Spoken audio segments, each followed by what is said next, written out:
ایک یہ پوچھا کسی نے کہ پہلی منزل پر جمعہ ہو رہا تھا، کیونکہ نیچے جگہ نہیں ہوتی بعض اوقات تو اوپر بھی، تو کسی نے دروازہ بند کرنا چاہا تو دوسرے نے کہا دروازہ کھلا رکھو ورنہ جمعہ نہیں ہوگا، کیا حکم شرع؟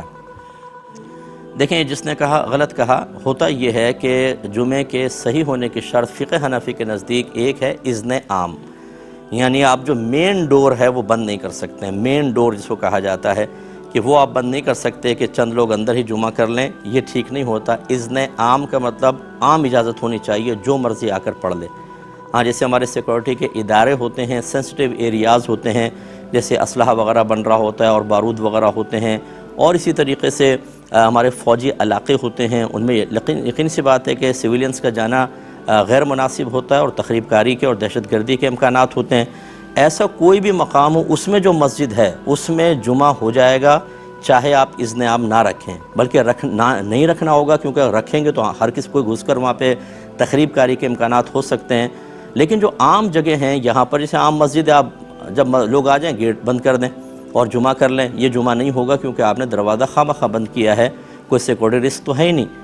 اب آ جائیں اوپری منزل پر، اگر نیچے جگہ ہے، پبلک کم ہے، اوپر آپ کسی مصلحت کی بنا پہ دروازہ بند کر رہے ہیں، تو اصل تو مین گیٹ کا مسئلہ تھا، اوپری منزل کا تھا ہی نہیں، تو لہٰذا بالکل جمعہ ہو جائے گا۔ جس نے یہ کہا وہ غلط کہا۔ ہاں اگر نیچے سارا کنسٹرکشن کا کام چل رہا ہے مثال کے طور پر، بالکل جگہ ہی نہیں ہے، اوپر ہی جگہ ہے،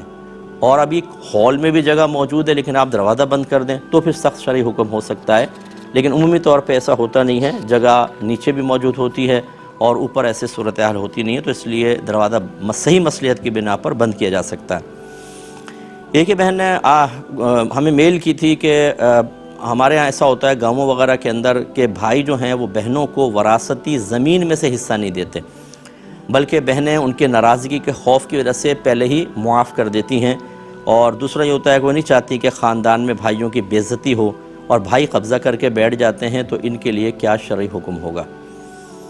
دیکھیں مسئلہ یہ ہے کہ آپ کے خاندانی رسم و رواج ایک طرف، آپ کی سوچ و فکر ایک طرف، اور اللہ تعالیٰ اور اس کے رسول کا حکم ایک طرف۔ کوئی بھی خاندانی رسم و رواج، آپ کی کوئی تنظیمی پالیسی، آپ کے آستانے کے بنائے ہوئے رولز اگر شریعت سے ٹکرا رہے ہوں گے تو ان سب کو ختم کیا جائے گا، شریعت ہی نافذ ہوگی۔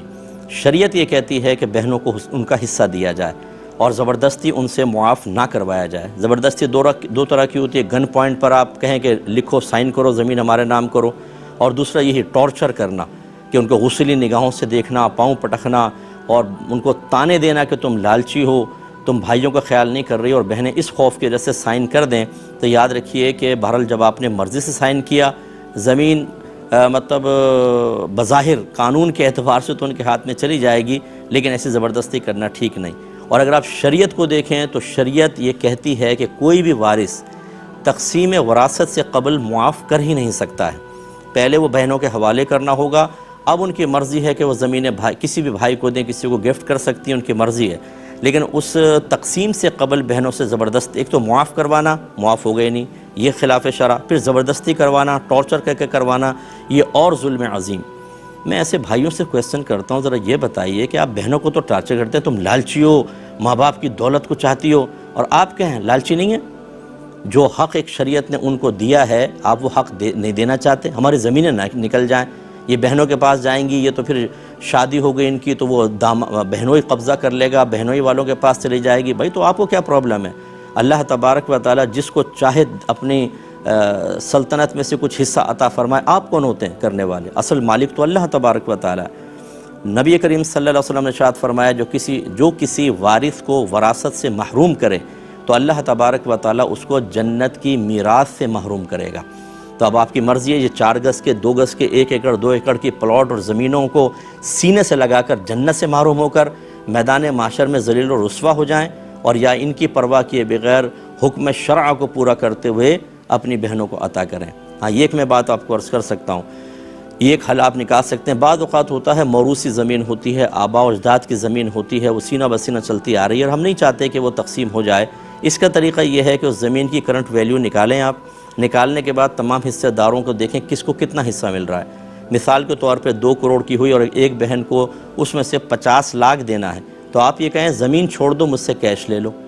ان کو تو زمین کا مطلب کیا ہے، وہی ہے نا، ہاں اگر یہ بہن یہ کہتی ہے کہ نہیں میں تو خود کھیتی باڑی کروں گی، زراعت کروں گی، مجھے پیسہ نہیں چاہیے، پھر آپ زبردستی نہیں کر سکتے، پھر تو بہن کے پاس ہی آپ کو کیا فکر ہے۔ لیکن بہرحال اگر بہن اس صلح پہ راضی ہو جاتی ہے تو زمین آپ رکھ کر پھر کیش دے سکتے ہیں، لیکن زبردستی کر کے لینا، نفسیاتی طور پہ مروب متاثر کرنا، یا معاذ اللہ یہ کہنا کہ ہمارے خاندان کو تو رسم و رواج ہی یہ ہے کہ لڑکیاں اپنا حصہ چھوڑ دیا کرتی ہیں، ایسے معذرت کے ساتھ لفظ استعمال کر رہا ہوں،